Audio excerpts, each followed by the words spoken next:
Space Marine legions were the Emperor's greatest creation. Transhuman warriors forged to help him conquer the galaxy and reunite humanity's scattered colonies after the Age of Strife. Among them stood the Ninth Legion, the Blood Angels, who from their earliest days fought with devotion to both their Emperor and their Primarch. These legions were born from the ashes of Old Night. The Emperor had already united Terra in the brutal unification wars, but his ambitions reached far beyond a single world, or even a single star system. He sought nothing less than the reunification of all humanity, to gather every lost and sundered realm beneath a single beneficent rule. To achieve this, he required an army the galaxy had never seen before, an army bred for loyalty, hardened for unending war. Thus, the Space Marines were made. Long had the Emperor mastered the genetic arts, and in the secret laboratories beneath the Himalayan mountains, he set about his grandest work. There, he forged 20 superhuman generals, Primarchs, each designed to embody an aspect of war itself. They would stand as his sons in councils, second only to him in might. Yet before the work was complete, the ruinous power struck. The Primarchs were torn from Terra, scattered across the galaxy by the warp. Though the Emperor's protections prevented their destruction, chaos had marked them, twisting even his most perfect designs. One such child was Sanguinius. His capsule fell to Baal Secundus, a poisoned moon of the irradiated Baal system, at the place now called Angel's Fall. There, he was found by a wandering human tribe known as the Folk of Pure Blood, or simply the Blood. Chaos had touched him in the womb, gifting him with wings, fragile and vestigial at first, angelic in appearance. Some in the tribe wished to slay him as a mutant, yet compassion prevailed, and the infant was spared. Sanguinius grew swiftly in body and spirit.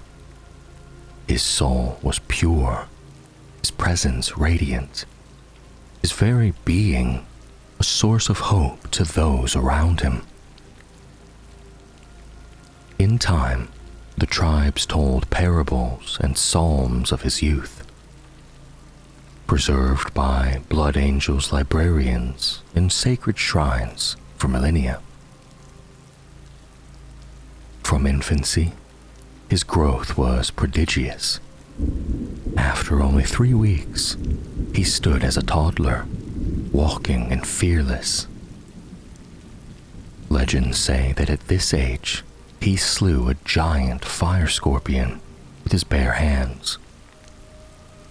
Within a single Terran year, he appeared a grown man in his prime, walking bare-skinned through Baal's irradiated deserts, excelling in every weapon, smashing rock with his hands, and soaring aloft on mighty wings. Under his guidance, his tribe prospered. When feral mutant hordes struck, he destroyed them alone, his angelic wrath terrifying to behold. In those moments of blood rage, a nimbus of light crowned his head, and and his fury was unstoppable. Soon, he rose to become the leader of all pure-blood tribes, uniting them against the mutant tide that threatened their survival. In time, humanity clawed back a fragile civilization upon the wastes of Baal, guided by Sanguinius's hand. To his people, he was no longer just a savior. He was a full-on god. Though robbed of his sons, the Emperor pressed on. Using the gene material left behind, he fashioned the Space Marine legions, the armies he had always meant his Primarchs to lead. With them, he launched the Great Crusade, beginning in 798 M30, and humanity's enemies fell one after another. Aliens, tyrants, and even demons could not withstand the relentless might of the legions. As the crusade advanced, the Emperor searched for his lost sons. In 843 M30, his psychic senses led him to Baal. He arrived at the Conclave of the Blood, an amphitheater carved from Mount Seraph, where thousands gathered to hear Sanguinius speak. Clad in gold, the Emperor stood among them, not as a god, but as one listener among many. Sanguinius's words lifted the hearts of his people, his voice and wings carrying them to rapture. When he soared into the air, the Emperor knew this radiant being could be none other than his son. Unlike some Primarchs, who met their father with suspicion or defiance, Sanguinius recognized him instantly. Perhaps it was his gift of foresight, but he fell to his knees in tears, and where they struck the crimson earth, alabaster flowers bloomed in the toxic soil. The Emperor bade him rise, and saw in the Baal lights the nobility and strength that mirrored their leader. From that moment, the Blood Angels were born anew. The Emperor took Sanguinius's warriors and implanted them with his gene seed, raising them into the 9th Legion. Together, with the Terranborn of the Legion, they marched forth under their Primarch's banner. Those left behind on Baal were tasked with guarding humanity's foothold there and ensuring future generations of aspirants carried on the Angel's legacy.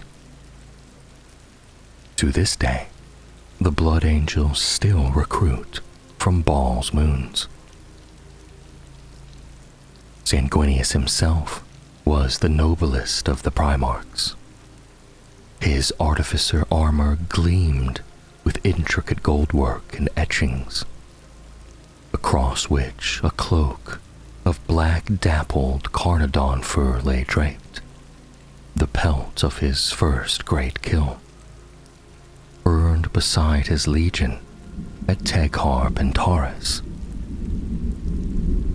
Upon his chest burned a jewel wrought in ruby, carved into the shape of a heart amid golden flames, symbol of his spirit and his son's devotion. Above it, 4 discs of ruby represented the Legion's birth worlds: Terra, Baal, and her twin moons. Yet more striking than any armor were his wings. Vast pinions, white as swan feathers, yet strong as the imperial Aquila, that bore him aloft in battle and in glory. Radiant, Resolute and filled with unshakable confidence, he banished doubt and fear wherever he strode. To his warriors, to his people, and even to the Emperor himself, Sanguinius was the angel, beloved, eternal, and destined to inspire the Blood Angels for all time. But the Primarchs were not merely warriors. They were commanders of unmatched brilliance, leaders whose presence multiplied the strength of their Space Marine legions 100-fold. Under their direction, the Great Crusade surged forward like a tidal wave of conquest. New campaigns flared open across the galaxy, and worlds long lost to old night were reclaimed by the thousand. Through it all, the Blood Angels marched at the Emperor's side, with their Primarch Sanguinius standing ever close to his golden throne.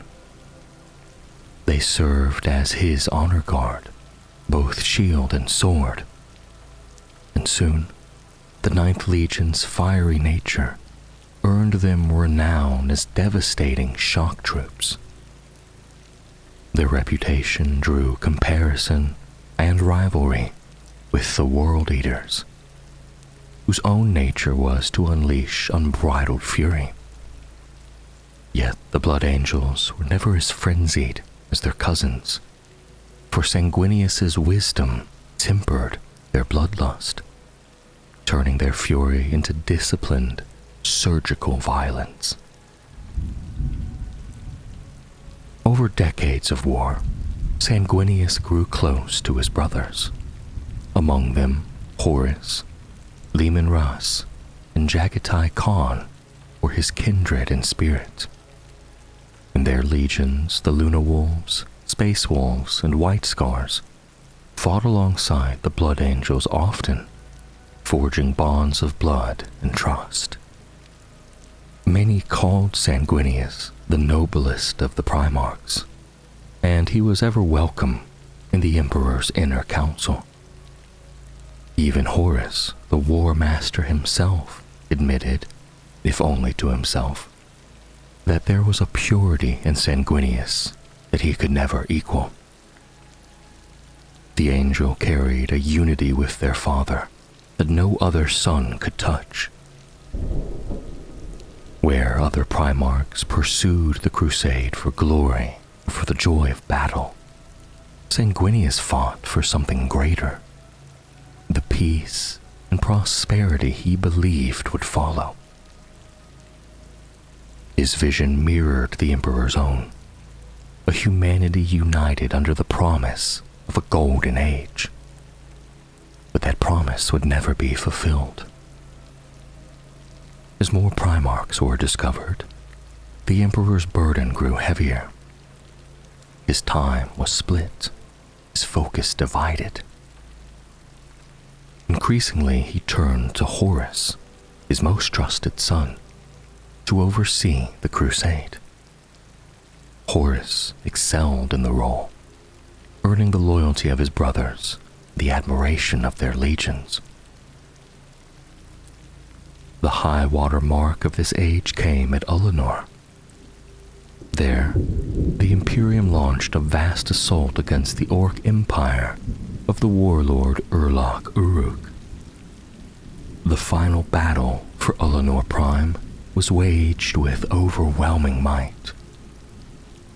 100,000 Space Marines, 8 million Imperial Army troops, 100 Titans of the Legio Mortis, and 600 warships of the Armada Imperialis. Victory was absolute, and the Orc Empire shattered beyond repair. In the wake of that triumph, the Emperor elevated Horus above all others, granting him the title of Imperial War Master and command over the entirety of the Great Crusade. At the triumphant Ullanor, beneath banners of victory, the Emperor honored his chosen son. Then he departed, returning to Terra to begin a secretive labor, the construction of the Imperial Webway project. It was meant to connect the Imperium through hidden paths, free from the warp's corruption, binding humanity closer than ever before. But the Emperor revealed nothing of his purpose to his sons. His absence weighed heavily. Many of the Primarchs felt abandoned, wounded that their father had left them to continue his vision while he pursued mysteries in silence. In those doubts and resentments, the seeds of ruin were sown. When Horus was struck down and corrupted by the gods of chaos on the plague moon of Davin, the betrayal that followed shook the Imperium to its foundations. He plotted rebellion, dreaming of overthrowing the Emperor himself and seizing the throne of mankind. Thus began the Horus Heresy, the darkest age of the Imperium. And in that storm of treachery and blood, the Blood Angels stood unwavering. Where so many faltered, they remained loyal, holding fast to the Emperor's side as the galaxy tore itself apart. The Horus Heresy struck the Blood Angels harder and left scars deeper than upon any of the Emperor's other loyal sons. For them, the dream of the Great Crusade, the promise of unity and peace, and the Emperor's golden vision ended in tragedy more bitter than most could endure.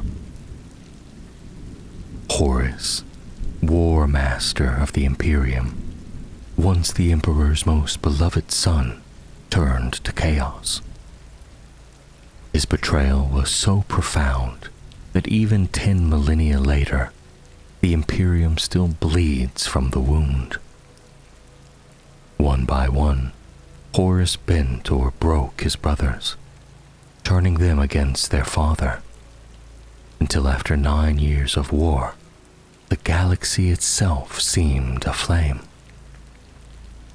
At last, he hurled his traitor legions against the Imperial Palace on Terra, pitting Astartes against Astartes, brother against brother. The walls of the palace groaned under the onslaught, and the dark gods whispered triumph, for Horus had bartered away his soul for their power. Before his fall, Horus and Sanguinius were closer than any two Primarchs, fighting countless wars at one another's side. Their bond was so strong, it sparked jealousy in others. Yet Horus knew something none of their brothers did, a secret Sanguinius had carried for decades. On Melchior, during a xenocidal campaign, Horus had stumbled upon Sanguinius in the depths of a ruined alien chapel, just as the angel struck down one of his own sons. Confused and horrified, Horus demanded to know why. Sanguinius confessed. Within his blood ran a flaw, a buried genetic curse, one that could one day awaken and consume both him and his legion. This curse would become known as the Red Thirst. Only a handful shared the full truth. Ascalon, First Captain Raldoron, the Master Apothecary of Baal, and a few others. Together, they labored to contain the affliction.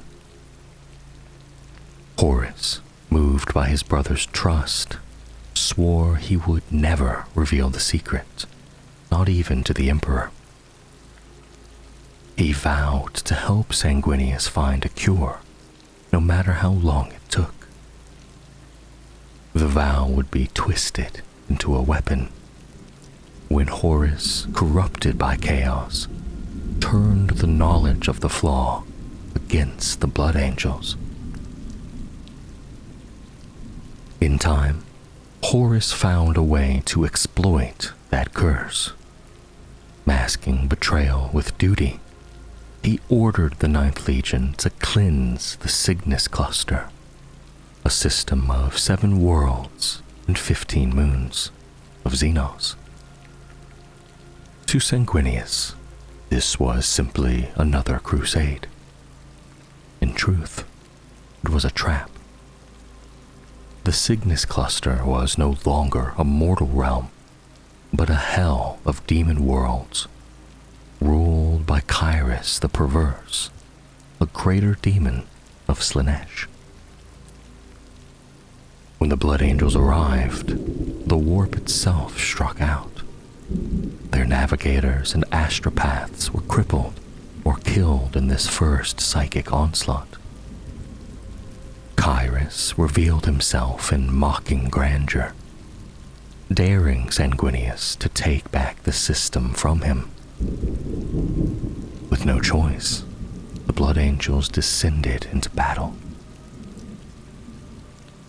On Cygnus Prime, the angel led his sons through demonic hordes and screaming cultists, his wings bright amidst the storm of blood.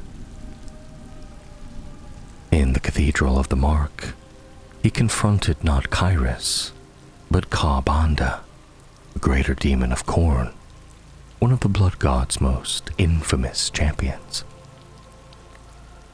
The monster mocked him, revealing Horus's betrayal, and the two clashed. At first, Sanguinius fought like a tempest, piercing Ka'Banda's chest with his blade.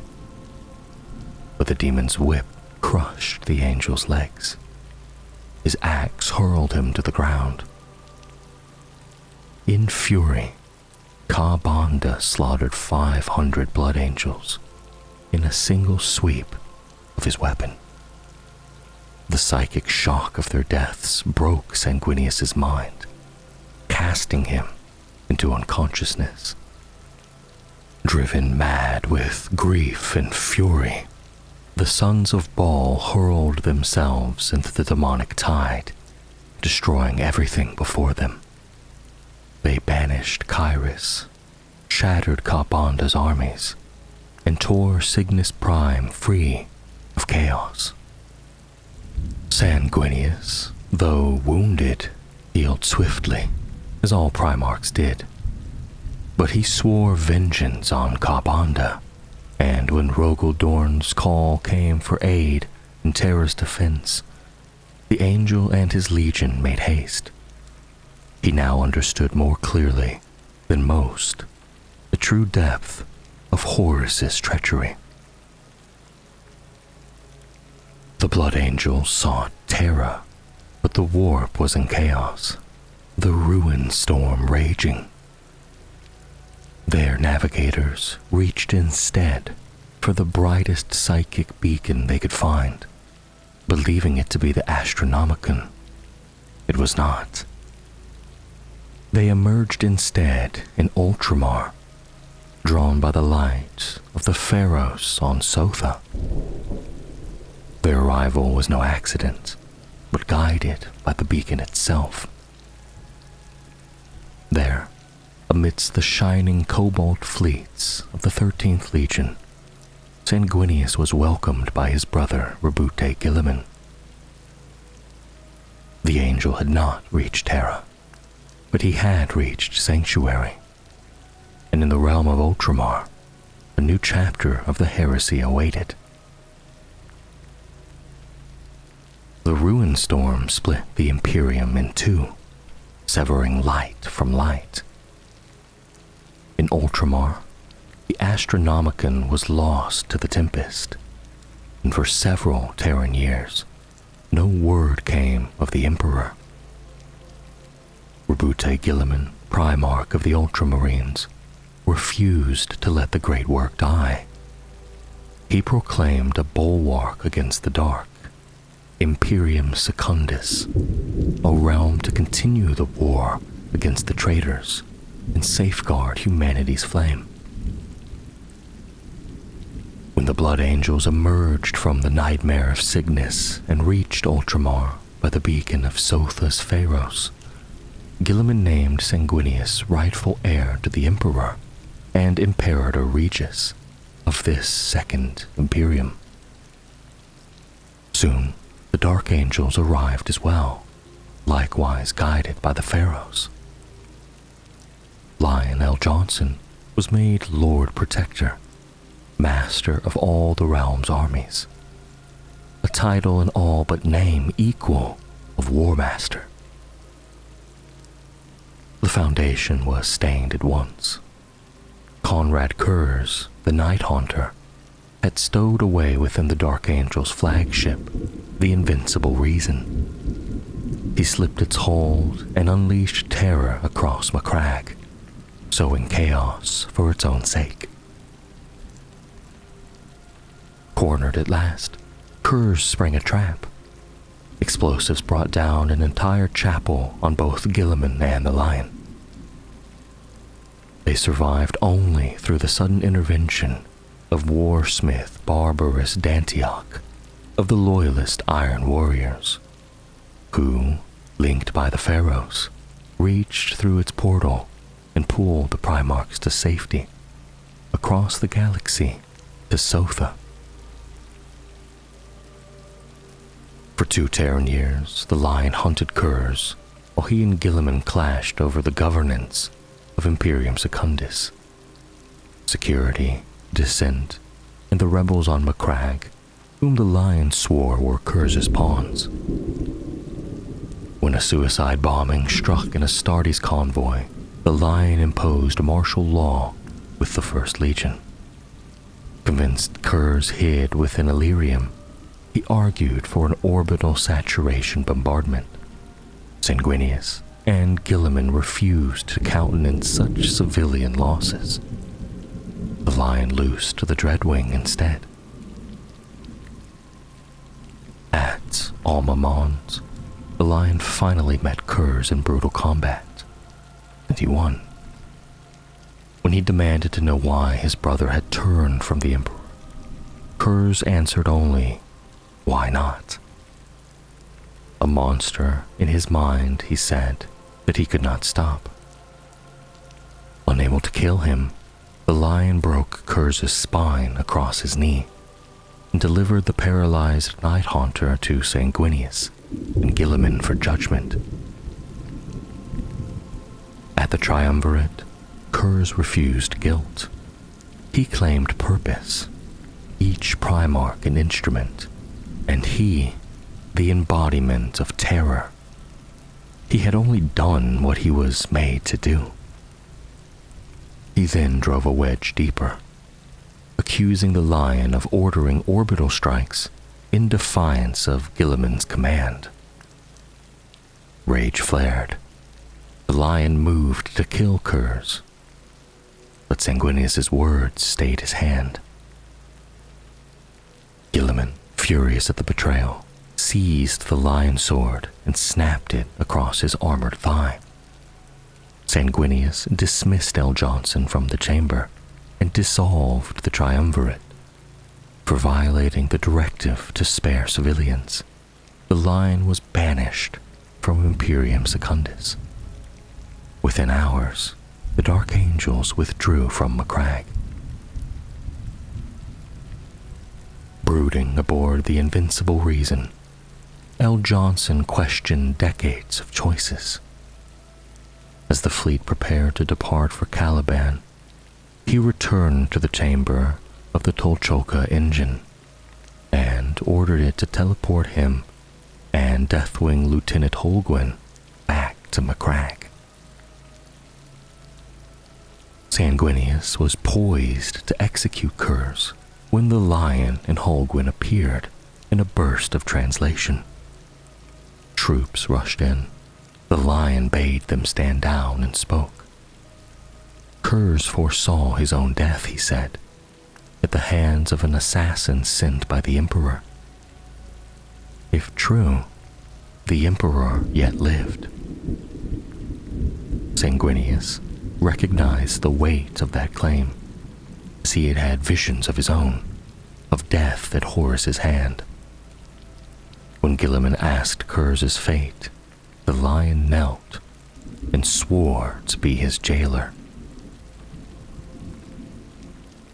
The Blood Angel's finest hour came in the heresy's last act, the Battle of Terra.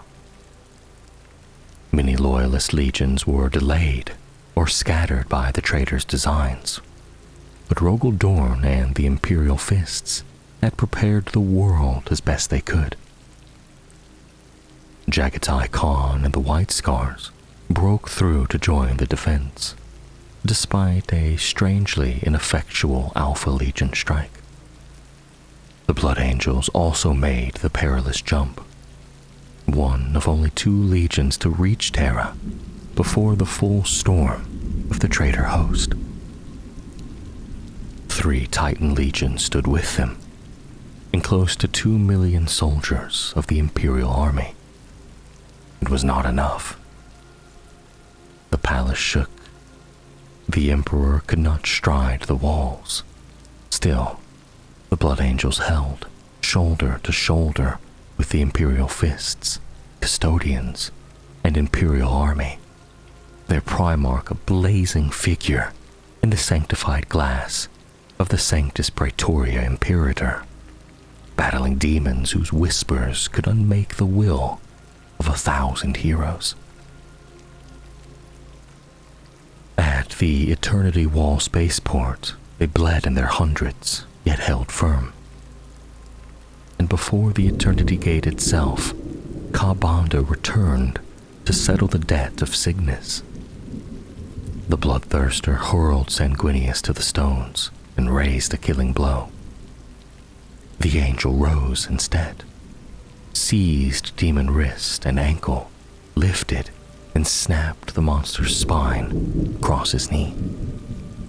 He hurled the broken behemoth back into its hoard and slammed the gate, buying the inner palace a reprieve. Still, the fall of Terra seemed inevitable. In triumph, Horus grew careless. From the bridge of the vengeful spirit, he lowered his psychic wards and void shields, daring the Emperor to come. The trap was laid. The Emperor sprang it. He teleported aboard with Sanguinius, Rogel Dorn, Custodians, Fists, and Blood Angels at his side. Sanguinius had long foreseen his fate, and yet he went without hesitation. The demon-racked corridors parted them. Alone, legends say, Sanguinius was brought before Horus. The arch-traitor offered him one chance to renounce the Emperor and join Chaos's victory. The angel refused. Wounded from the gate, battered by war, he attacked anyway. But he could not prevail. Horus, swollen with the power of all 4 dark gods, slew him with malice so profound its psychic echo burned through space and time, searing itself into the souls of every blood angel yet to be born. That sacrifice bought a heartbeat. When the Emperor reached the sanctum, he found Horus above Sanguinius's broken body. What followed is told 100 ways, but one truth endures. The Emperor could not have felled Horus had Sanguinius's blade not first made a breach in the War Master's armor. The Emperor triumphed, but was mortally wounded. The echo of the angel's torment endures. Across 10 millennia his sons still hear it, still see the last moments of his life. And in that moment, in that vision, are driven to madness and fury. Thus the Blood Angels came to bear their twin blood curses, the Red Thirst and the Black Rage. The galaxy was forever changed in the wake of Horus's defeat. The Emperor of Mankind, once the towering champion of humanity, would never again stride to war. His broken form was interred upon the Golden Throne, sustained only by the life-giving machinery that now kept him from death. From that moment on, the burden of rebuilding the Imperium and driving back the last remnants of the traitor legions fell to his surviving sons, Primarchs such as Rogel Dorn and Rabute Guilliman. It was Guilliman whose hand would leave the greatest mark upon the Blood Angels in the years that followed.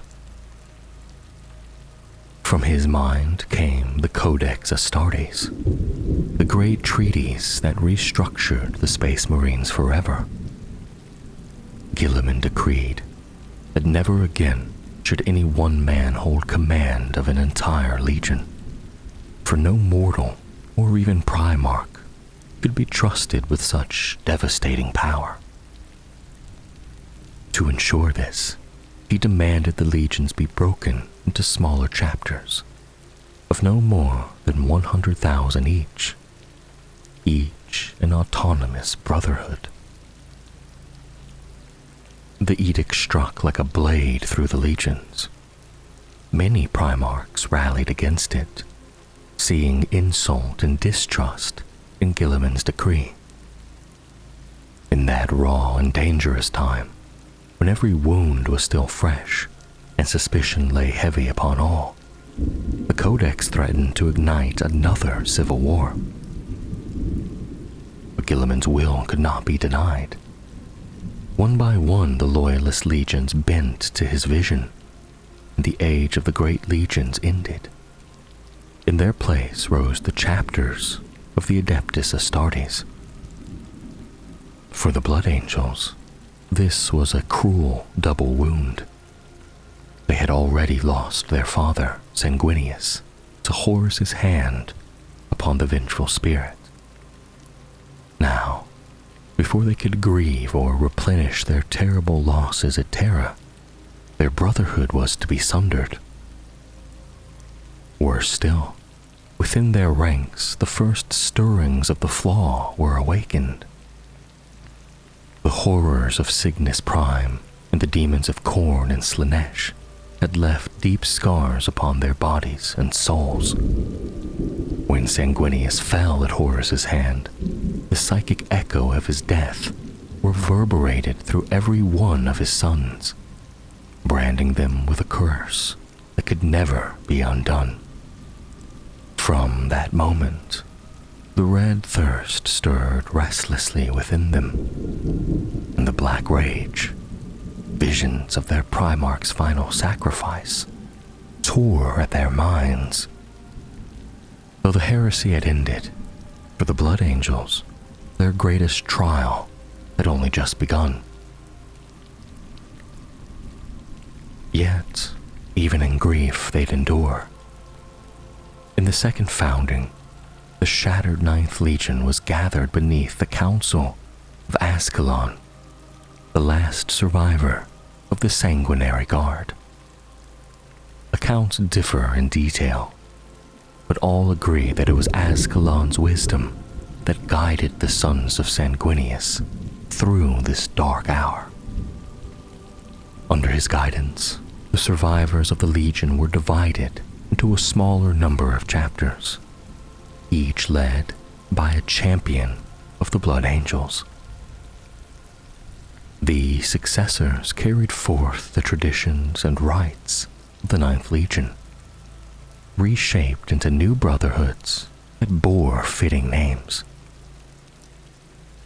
Among them was Nasir Amit, the vengeful warrior known as the Flesh Terror. As chapter master of his newly formed brotherhood, Amit hurled his warriors into a blood-soaked crusade against the traitor remnants. Even in those first years, their relentless savagery carved out a reputation that would define and haunt the flesh terrors ever after. When the Loyalists withdrew from Horus's dying flagship, they bore with them the body of Sanguinius. His sons carried him back to Baal, and there, beneath their grand chapel, they raised a tomb. Angelic effigies towered above its gates, eternal guardians watching over the great angel in death as in life. Nearly 10 millennia had passed since that day, yet Sanguinius remains one of the most venerated figures of the Imperium. His sacrifice, which brought the Emperor the chance to defeat the arch-traitor, made him a saint in all but name.